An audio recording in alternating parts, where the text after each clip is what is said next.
मीठे मीठे बाबा, प्यारे बाबा, मीठे मीठे बाबा, तुम्हारी मुरली हमें लगे बड़ी प्यारी प्यारी, हो चमत्कारी। प्यारे बाबा, मीठे मीठे बाबा, प्यारे बाबा, मीठे मीठे बाबा, तुम्हारी मुरली हमें लगे बड़ी प्यारी प्यारी, ओ चमत्कारी।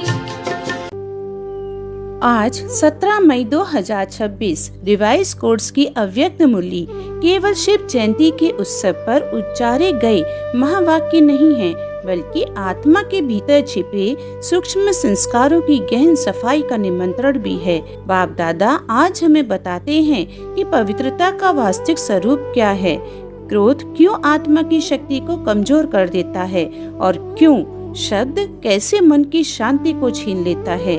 यह मुरली केवल सुनने के लिए नहीं, बल्कि जीवन को ऐसा दर्पण बनाने के लिए प्रेरित करती है जिसमें बाबा का स्वरूप दिखाई दे।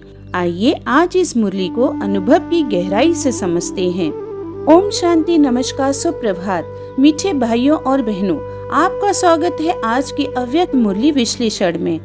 मुरली की शुरुआत में बाप दादा शिव जयंती की अनोखी विशेषता समझाते हैं। बाबा कहते हैं, संसार में अनेक जन्मदिन मनाए जाते हैं, लेकिन यह एकमात्र ऐसी जयंती है जहां बाप और बच्चों का जन्म साथ साथ होता है। शिव बाबा आते हैं और उसी क्षण ब्राह्मण आत्माओं का आध्यात्मिक जन्म भी होता है। इसलिए यह केवल भगवान का जन्मोत्सव नहीं, बल्कि आत्माओं के जागरण का पर्व भी है। भक्ति में शिव के साथ शालिग्रामों की पूजा भी इसी सत्य का यादगार है। बाप दादा बच्चों की खुशी देख रहे हैं। देश विदेश से सभी बच्चे प्रेम पूर्वक बधाइयाँ दे रहे हैं, लेकिन बाबा का दृष्टिकोण केवल उत्सव पर नहीं है।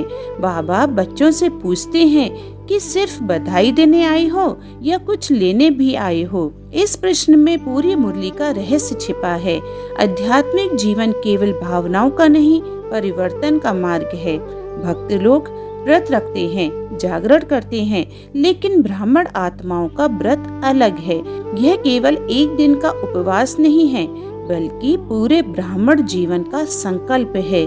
बाप दादा स्पष्ट करते हैं कि पवित्रता केवल ब्रह्मचर्य तक सीमित नहीं है। मन, वाणी, कर्म, संबंध और संपर्क, हर स्तर पर शुद्धता ही वास्तविक पवित्रता है।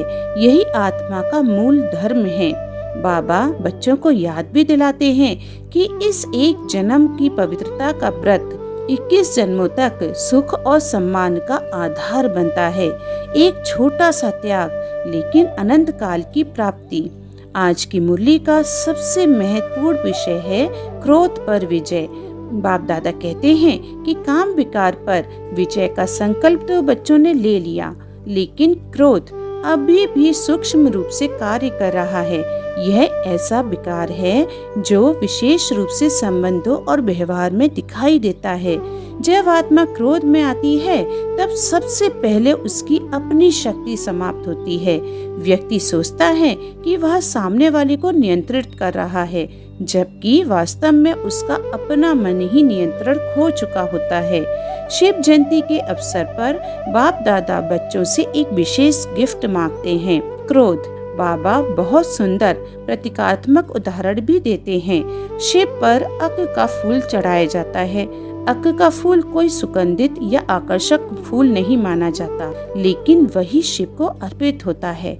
इसी तरह क्रोध भी जीवन का एक ऐसा संस्कार है जिसे सजाकर रखने की नहीं, बल्कि बाबा को समर्पित करने की आवश्यकता है। बाबा कहते हैं, क्रोध रूपी अक का फूल अर्पण कर दो तो दर्पण बन जाओगे। यह एक अत्यंत गहरा संकेत है। जब क्रोध समाप्त होता है, तब आत्मा का चेहरा, वाणी और व्यवहार साफ दर्पण की तरह हो जाता है। उसमें बाबा की झलक दिखाई देने लगती है। आज बच्चों ने हाथ उठाकर संकल्प भी किया, लेकिन बाप दादा तुरंत एक और गहरी बात समझाते हैं। वे कहते हैं, हाथ उठाया अर्थात बाबा को दे दिया, अब वह चीज आपकी नहीं रही। इसका अर्थ है कि यदि हम किसी कमजोरी को बाबा को समर्पित कर चुके हैं, तो बाद में उसे फिर से अपनाना आत्मिक ईमानदारी की कमी है। बाबा इसे अमानत में खयानत कहते हैं। मुरली का अगला भाग बेहद सूक्ष्म मनोविज्ञान समझाता है। बाप दादा बताते हैं कि क्रोध का बीज वेस्ट थॉट्स हैं और वेस्ट थॉट्स का मूल कारण है क्यों। ये क्यों हुआ, उसने ऐसा क्यों कहा, मेरे साथ ही ऐसा क्यों होता है। एक क्यों से मन में विचारों की पूरी श्रृंखला शुरू हो जाती है। वही विचार धीरे धीरे असंतोष और क्रोध का रूप ले लेते हैं। इसलिए बाबा कहते हैं क्यों शब्द की बहुत बड़ी क्यों है। मन उस क्यों में फंस जाता है। इसके विपरीत बाबा कमाल की भाषा सिखाते हैं। शिकायत, आलोचना और प्रतिक्रिया की कै भाषा छोड़कर हाँ जी, अच्छा जी, हम मिलकर करेंगे, यह चेतना विकसित करनी है। यह केवल सकारात्मक सोच नहीं है, बल्कि आत्मा की ऊंची स्थिति का संकेत है। आज बाप दादा प्रत्यक्षता का वास्तविक आधार भी समझाते हैं। बाबा कहते हैं कि दुनिया केवल भाषण सुनकर प्रभावित नहीं होगी। लोग तब आकर्षित होंगे जब वह देखेंगे कि यह आत्माएं परिवार में रहते हुए भी शांत हैं, जिम्मेदारियां निभाते हुए भी पवित्र हैं, साथ रहते हुए भी प्रतिक्रिया नहीं करती। यही प्रत्यक्ष प्रमाण है। आने वाले समय की ओर संकेत करते हुए बाबा बताते हैं कि संसार में अचानक अशांति और दुख बढ़ेंगे। उस समय लोगों को केवल ज्ञान नहीं, अनुभव चाहिए होगा। यदि ब्राह्मण आत्माएं स्वयं अस्थिर होंगी तो वे दूसरों को सहारा नहीं दे पाएंगी। इसलिए अभी से अपनी स्थिति को मजबूत बनाना आवश्यक है। एक बहुत गहरी लाइन आज बाबा ने कही, समय को टीचर नहीं बनाना। इसका अर्थ है कि परिस्थितियां हमें बदलने के लिए मजबूर करें, उससे पहले स्वयं जागरूक होकर बदल जाना चाहिए। अगर समय सिखाएगा तो पीड़ा होगी, लेकिन यदि श्रीमत पर बदलेंगे तो सहज अनुभव होगा। होली तक बाबा ने आत्म चेकिंग का एक सुंदर तरीका भी दिया। लंबी रिपोर्ट नहीं, केवल ओके लिखना। यदि बीच में क्रोध आया तो ओके के बीच में लाइन लगा देना। यह सादगी के साथ ईमानदार पुरुषार्थ का संकेत है। मधुबन और सभी सेंटर्स को बाबा ने निर्विघ्न भव का वरदान स्वरूप बनने की प्रेरणा दी। साथ ही हर जॉन से कहा कि ऐसे वारिस और माइक तैयार करो जिनका जीवन दूसरों के लिए प्रेरणा बन जाए। केवल ज्ञानवान नहीं, अनुभववान आत्माएं चाहिए। मुरली के अंत में बाप दादा जगदम्बा का उदाहरण देते हैं। बाप का कहना और जगत अम्बा का करना, यही तीव्र पुरुषार्थ है। ज्ञान सुनना पर्याप्त नहीं, उसे तुरंत जीवन में उतार लेना ही नंबर 1 बनने की निशानी है। अच्छा, आज बाबा ने वरदान दिया है, सबको रिगार्ड देते हुए अपना रिकॉर्ड ठीक रखने वाले सर्व के स्नेही भव। यह वरदान संबंधों को दिव्य बनाने की कुंजी है। बाप दादा बताते हैं कि दूसरों को रिगार्ड देना ही अपना रिकॉर्ड ठीक रखना है।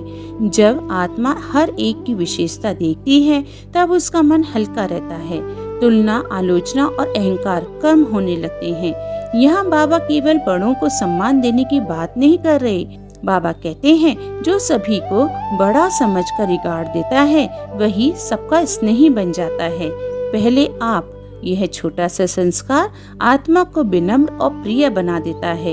यदि गहराई से देखें तो अधिकतर संबंधों की समस्या सम्मान की कमी से शुरू होती है। जहाँ मैं सही और दूसरा गलत की भावना आती है वहाँ दूरी बढ़ती है, लेकिन जहाँ आत्मा हर एक में विशेषता देखती है वहाँ सहज प्रेम बहने लगता है।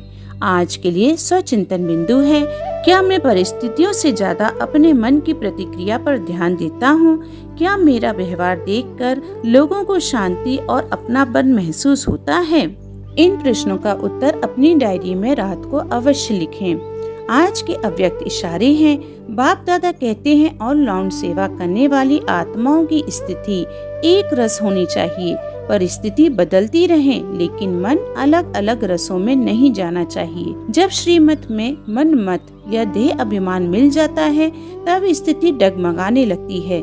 आत्मा को एक ही रस में स्थिर रहना है, आत्म स्मृति और श्रीमत के रस में। यही अचल और अडोल स्थिति सफलता का आधार है। आज की मुरली का स्लोगन है, बाप दादा की मिली हुई शिक्षाएं समय पर याद आना ही तीव्र पुरुषार्थ है। अच्छा, ओम शांति।